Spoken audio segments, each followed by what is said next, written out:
이 말씀은 이 악인을 의롭다고 하고 의인을 악하다고 하면 안 된다는 겁니다. 악인을 의롭다고 하고 의인을 악하다고 하면 안 된다는 겁니다. 악인을 의롭다고 하고 의인을 악하다고 하면 이 두 사람이죠. 그러니까는 악인을 의롭다고 하는 사람도 여호와께 미움받고 의인을 악하다고 하는 사람도 여호와께 미움받는데, 그냥 미움의 정도가 아니라 우리 하나님의 증오의 대상이 된다는 겁니다. 그러면 이 반대는 뭐죠? 악인을 악하다라고 하고 의인을 의인이라고 인정하는 사람을 하나님이 사랑의 대상으로 삼는다는 거죠. 그러면 이것은 있어서 굉장히 중요한데, 이게 개인적인 문제이기도 하고 이 사회 법정의 문제이기도 합니다. 사실 여기 17장 26절에도 26절 한번 읽어보실까요? 17장 26절입니다. 의인을 벌하는 것과 귀인을 정직하다고 때리는 것은 선하지 못하니라. 의인을 벌하는 것과 귀인을 정직하다고 때리는 것 선하지 못하다, 이렇게 됐습니다. 그 다음에 한 장 더 넘기시기 바랍니다. 18장 5절입니다. 18장 5절에 같이 읽습니다. 악인을 두둔하는 것과 재판할 때에 의인을 억울하게 하는 것이 선하지 아니하니라. 선하지 않다, 이게 무슨 말인가? 하나님 말씀과 합치가 안 된다, 그런 말입니다. 하나님 말씀에 맞지 않는다라는 것이죠. 그 다음에 또 다시 한번 찾아보겠습니다. 24장입니다. 잠언 24장 24절 25절 24장 24절 25절 같이 읽습니다. 악인에게 내가 옳다 하는 자는 백성에게 저주를 받을 것이요 국민에게 미움을 받으려니와 오직 그를 견책하는 자는 기쁨을 얻을 것이요 또 좋은 복을 받으리라. 악인에게 내가 옳다 하는 자는 백성에게 저주를 받을 것이요 국민에게 미움을 받으려니와, 여기서 백성, 국민은 하나님의 말씀을 알고 인정하는 경건한 백성, 경건한 국민입니다. 백성이 이런 수준으로, 공동체가 이런 수준으로 올라가면 그 공동체는 악을 용납을 안 하죠. 악을 악으로 규정하고 선을 선으로 규정해서 악은 맺혀가고 이 선은 수용을 하게 될 것입니다. 그런데 이 말씀이 왜 중요하냐면요, 이게 잠언에 나오지만 이 말씀의 기초는 모세오경입니다. 이 잠언의 내용이 단지 격언이 아닌 것이, 만일 단지 격언이라면 세상에 이 나라 저 나라에 있는 격언하고 동일한 급으로 취급이 됩니다. 그런데 이게 격언을 넘어서는 것이 모세오경을 통해서 하나님이 하나님 백성의 법도로 주신 원리와 원칙을 반영하기 때문에 그렇습니다. 특별히 모세오경에 나오는 이 중대한 원칙이 바로 오늘 본문에 나오는 것인데, 출애굽기 23장 3절에 그 내용도 한번 읽어보겠습니다. 출애굽기 23장 3절입니다. 좀 성경 펴시는 거 귀찮더라도 성경이 손때가 많이 묻어야 우리 영혼이 깨끗하게 됩니다.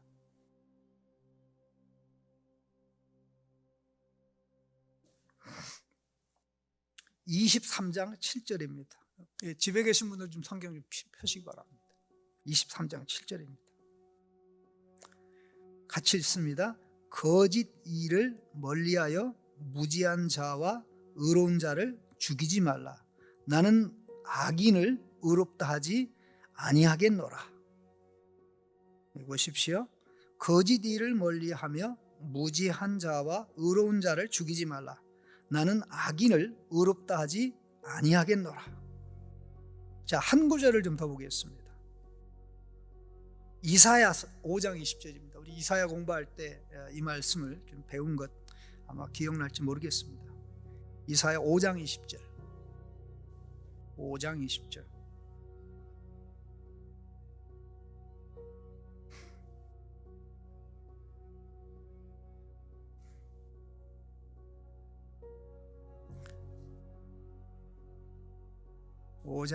같이 읽겠습니다. 악을 선하다 하며 선을 악하다 하며 흑암으로 광명을 삼으며 광명으로 흑암을 삼으며 쓴 것으로 단 것을 삼으며 단 것으로 쓴 것을 삼는 자들은 화 있을진저. 여기 선을 악하다, 악을 선하다, 흑암을 광명이다, 광명이 흑암이다. 모두가 쓴 것으로 알고 있는데 단 것이다. 모두가 단 것이라고 그러는데 쓴 것이라고 그러는 자는 화를 멸하지 못한다. 이 기준이 무너지는, 기준은, 윤리 도덕의 기준은 사람이 정하는 게 아닙니다. 하나님이 정하는 겁니다. 하나님이 정하는 겁니다. 성이 남성인지 여성인지는 사람이 선택하는 게 아니라 하나님이 정한 겁니다.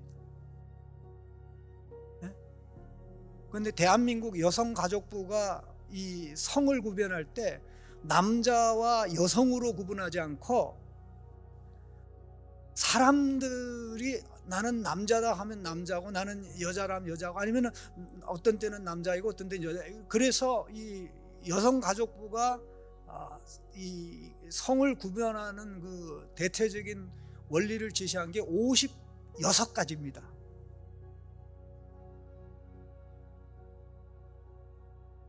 우리는 지금 모든 근본적 질서가 무너지는 그런 시대의 상황에 살고 있는데 이 하나님이 정한 이 15절에 말씀하는 이 기축은 그냥 내가 저 사람 악하니까 악한 사람도 아니고 저 사람 착하니까 착한 사람도 아니에요. 그 모든 것을 판단하는 잣대는 하나님의 명확하고 분명한 잣대인데 이것을 거스려서 활용하면 하나님에게 증오에 가증한 대상이 된다는 겁니다. 그런데 오늘 이 아침에 제가 이 말씀을 왜 생각하냐면요, 하나님은 이 원리 원칙을 절대 어기질 않습니다. 하나님은 이 원칙을 절대 어기지 않는데 악인을 악인이라고 그러고 의인을 의인이라고 하고 이거를 뒤집어 바꾸지 않는데, 그럼 이 원칙을 가지고 계신 하나님께서 어떻게 죄인인 우리를 의인이라고 하느냐 이거죠. 그게 중요한 거예요. 네? 죄로 인해서 마땅히 죽어 마땅하고 태어날 때 죄인의 신분으로 태어나고 마음의 죄성을 가지고 그를 죄를 행해서 결국 영적으로 죽었고 영원한 죽음을 향하여 갈 수밖에 없는 죽음, 태어나는 순간 영적으로 죽은 자로 태어나서 영원한 죽음을 향해 가는 그 인간을 향해서 하나님이 우리를 의인이다라고 할 수 있으려면 우리 자체만을 가지고는 하나님이 우리를 절대 의인이라고 하실 수가 없습니다. 만약 하나님이 이 죄 가운데 태어난 우리를 의인이라고 하면 하나님 자신이 하나님이 정한 핵심적인 원리, 가정의 원리, 사회의 원리, 국가의 원리, 하나님 자신이 가지고 있는 원리가 무너지는 거예요. 하나님이 가증히 여기고 증오한다고 그랬는데 너는 악인인데 악인이 아니야, 너는 의인인데 의인이라고 할 수가 없는 것입니다. 그렇기 때문에 하나님께서 우리를 의인으로 선언하려면 두 가지가 필요한 겁니다. 두 가지. 하나님 편에서 한 가지, 우리 편에서 한 가지. 하나님은 절대 우리를 죄인을 의롭다고, 경건치 않은 자를 하나님의 백성이라고, 지옥 가기야 수밖에 없는 모든 인간을 다 지옥 가도록 내버려둬도 되는데 그게 아니라 의인으로 세웠고 더 나아가서 하나님의 아들로 딸로 세우려면 하나님 편에서 하나님의 공의를 만족시키는, 그러니까 악인을 의인이라고 하는 것이 불법이 되지 않게 하나님이 장치를 해야 돼요. 그 하나님께서 하셔야 되는 그 장치가 뭐냐면요, 예수 그리스도의 순종과 희생입니다. 예수 그리스도의 순종과 희생, 예수 그리스도의 이 희생을 통해서는 우리가 범한 죄가를 지불하고, 그 다음에 예수님의 순종을 통해서는 우리가 행하지 않은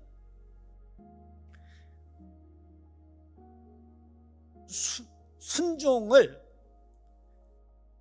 예수님이 행한 것이죠. 그래서 한편으로 예수님의 대속적인 희생과 죽음과 진노와 저주를 통해서 죄인의 신분을 해결할 수 있는 근거가 형성되고, 또 하나는 예수님의 절대적인 순종을 통해서 우리가 하나님 앞에 의인이 될 수 있는 법적 근거가 되는 것입니다. 죄인의 지위를 해결받고 또 의인의 지위를 얻을 수 있는 유일한 근거가 바로 예수 그리스도입니다. 그래서 하나님께서는 예수 그리스도 없이는 그 누구도 단 한 사람도 너희는 의인이다, 너는 죄인이 아니다, 너는 지옥 갈 정죄가 없다라고 하나님 자신도 말씀할 수가 없습니다. 그래서 구약 성경 전체는 예수 그리스도의 오심을 예언했고, 예수 그리스도는 이 땅에 오셔서 이 대속적인 희생과 순종의 삶을 태어나면서부터 시작해서 십자가에서 이걸 완성해서 죄인의 신분을 제거할 수 있는 모든 걸 하고 의인의 신분을 얻을 수 있도록 예수님이 이 모든 것을 확고하게 준비하셨고, 이 모든 것이 이루어졌다, 이제 죄인이 아니라고 또 죄인을 의인이라고 선언할 수 있는 법적 근거가 다 이루어졌다라고 한 것이, 그렇게 선언한 것을 물증으로 보여주는 것이 예수 그리스도의 부활입니다. 예수 그리스도의 부활입니다.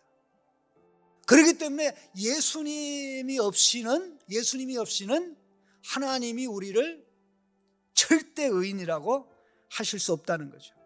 이게 하나님 편에서 하나님이 우리를 의인으로 선언하기 위해서 하신 중대한 사건입니다. 이거는 원인의 역할하고 토대 역할을 합니다. 우리가 의인으로 선언될 수 있는, 의인으로 인정받을 수 있는 원인, 토대, 근거가 되고요. 그리고 그럼 우리 편에서 그럼 하나님이 요구하는 게 뭐냐?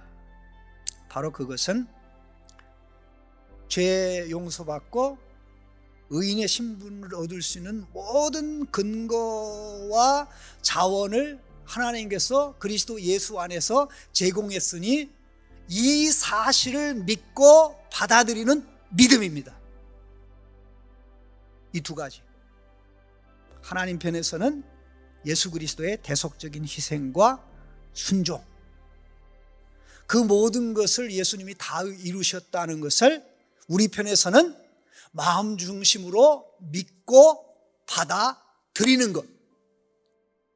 요 두 가지 원칙과 원리에 의해서만 하나님이 우리를 죄인을 의인이라고, 경건치 않은 자를 경건한 자라고 말씀하는 겁니다. 자, 이 원리가 너무나 중요한데, 사실 그렇기 때문에 성경에는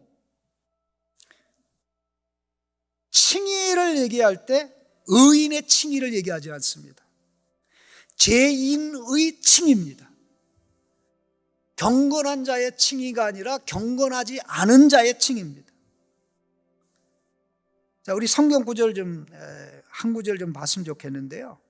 로마서 4장 4절 5절입니다. 로마서 4장 4절 5절.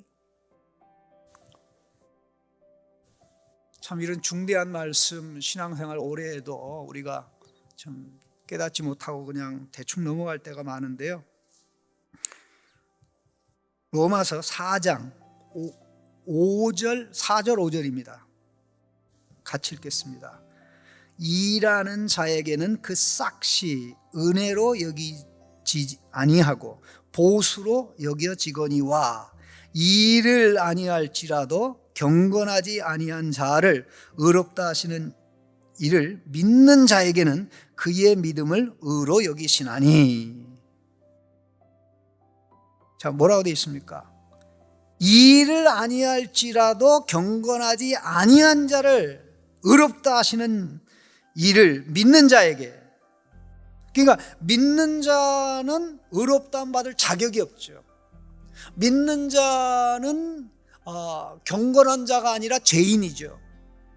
그래서 로마서 5장에 우리가 죄인 되었을 때, 우리가 경건치 아니할 때에, 우리가 연약할 때에 도저히 죄가 해결이 안 됩니다. 도저히 의인의 자리에 설 수가 없고, 무슨 노력을 하더라도 이것은 해결할 수 없고, 이것을 해결하시는 분은 하나님께서 제공하신, 하나님께서 이 땅에 보내신, 그래서 우리 대신 저주받고 우리 대신 순종하신 예수님 안에서, 예수님 때문에 우리가 이런 죄인의 신분을 벗고 의인의 신분을 얻을 수 있다. 그 필요한 모든 것을 하나님이 그리스도 예수 안에서 다 하셨다. 나는 그걸 믿습니다. 나는 그걸 받아들입니다. 그래서 이 두 가지 근거에 의해서 하나님이 우리를 의인으로 선언하는 겁니다. 자, 죄인을 의인이라고 했으니, 경건치 않은 자를 경건한 자라고 했으니, 그런 자들에게 법적으로 의인의 신분, 하나님 자녀의 신분을 주셨으니 뭐가 나옵니까? 감사가 나오고 기쁨이 나오고 즐거움이 나오고 희열이 나오죠. 그러니까 이런 겁니다. 나는 시험을 봐서 100점을 맞은 것도 아닌데 하나님께서 100점을 준 거예요, 선생님이. 예? 그러니 너무 기쁘고 즐거워서 그 100점과는 상관없이 공부를 잘하려고 하는 마음, 그게 건강한 감사의 마음을 가진 학생의 바른 자세죠. 죄인을 의롭다고 했으니 내가 예수님의 의로 의롭게 됐고 예수님의 희생으로 죄인의 신분을 받았으니 나는 예수님의 십자가를 붙들고 예수님의 부활을 붙들고 살아야지. 예수님의 십자가로 죄를 내려놓고 예수님의 부활로 그 의로움을 붙잡고 살아야지. 순종하기 위해서 예수님의 순종이 필요하고 죄를 회개하기 위해서 예수님의 십자가가 필요하죠. 그러니까 죄인이 의인이 됐으니 의인으로 살려는 이 마음은 감사의 표현이죠.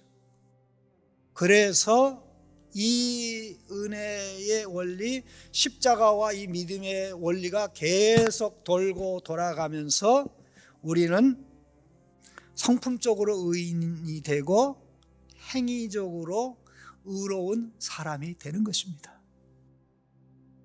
그래서 결과적으로는 하나님이 우리를 의인이라고 그랬을 때는 의인하고는 너무나 거리가 먼, 성품도 의인하고 완전히 거리가 먼, 속도 썩었고 겉도 썩었고 다 와염 죄로 똘똘 뭉쳐졌는데 그 은혜를 그리스도 예수 안에서 입혀주셔서 그 입혀주신 은혜에 대한 감격을 하고, 그러니까 나를 껍데기만 신분만 의인 만들어주지 말고 성품도 의인으로 만들어주세요, 삶도 의인으로 살게 해주세요 하는 이 마음이 속에서 일어나고, 그 모든 자원을 예수님께서 우리에게 부어주신 성령을 통해서 공급하시는 겁니다. 자, 그러니까 죄인을 용서해 주셨으니까 나 계속 죄인으로 살 거야, 불경건한 자를 경건한 자로 받아주셨으니까 계속 불경건하게 살 거야, 이거는 하나님 백성의 삶이 아닙니다. 우리가 신앙생활하면서 이걸 바로 아는 게요, 성경의 핵심을 아는 것입니다. 하나님이 이 원칙을 어기고 무시하면서까지 우리를 의인으로 선언하지 않습니다. 예수 밖에 있는 사람, 교회에는 나오지만 예수 믿지 않는 사람은 하나님이 우리를 의롭다 할 근거가 전혀 없기 때문에 절대 평생 신앙생활해도 마음 중심으로부터 우러나오는 신앙, 그리고 그 신앙의 믿음의 열매가 예수님의 십자가를 붙들고 예수님의 부활을 붙드는 것으로 나타나지 않으면 내가 의인이라는 생각은 나의 생각이지 현실하고는 거리가 멀고요, 그게 나의 착각이지 하나님의 선언하고는 아무런 관계가 없을 수가 있습니다. 예수님의 십자가로 말미암아 우리가 하나님이 의인이 되고 우리가 의인이 되는 사실 길이, 예수님의 십자가로 말미암아 하나님이 불법자가, 우리를 사랑하기 위해서 불법자가 되는 것이 아니라 최고의 사랑을 하는 하나님이 된 것이죠. 우리 성경 구절 한 군데만 좀 더 읽겠습니다.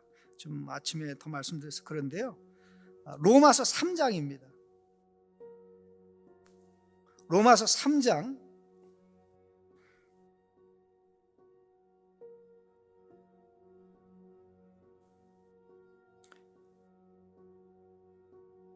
24절 25절입니다.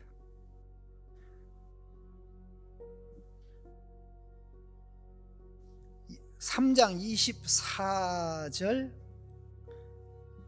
25절 26절 같이 읽겠습니다. 그리스도 예수 안에 있는 성령으로 말미암아 하나님의 은혜로 값없이 의롭다 하심을 얻은 자 되었느니라. 이 예수를 하나님이 그의 피로서 믿음으로 말미암는 제물로 세우셨으니 이는 하나님이 길이 참으시는 중에 전에 지은 죄를 간과하심으로 자기의 의로우심을 나타내려 하심이니 곧 이때에 자기의 의로움을 나타내사 자기도 의로우시며 또한 예수 믿는 자를 의롭다 하려 하심이라. 26절 다시 읽습니다.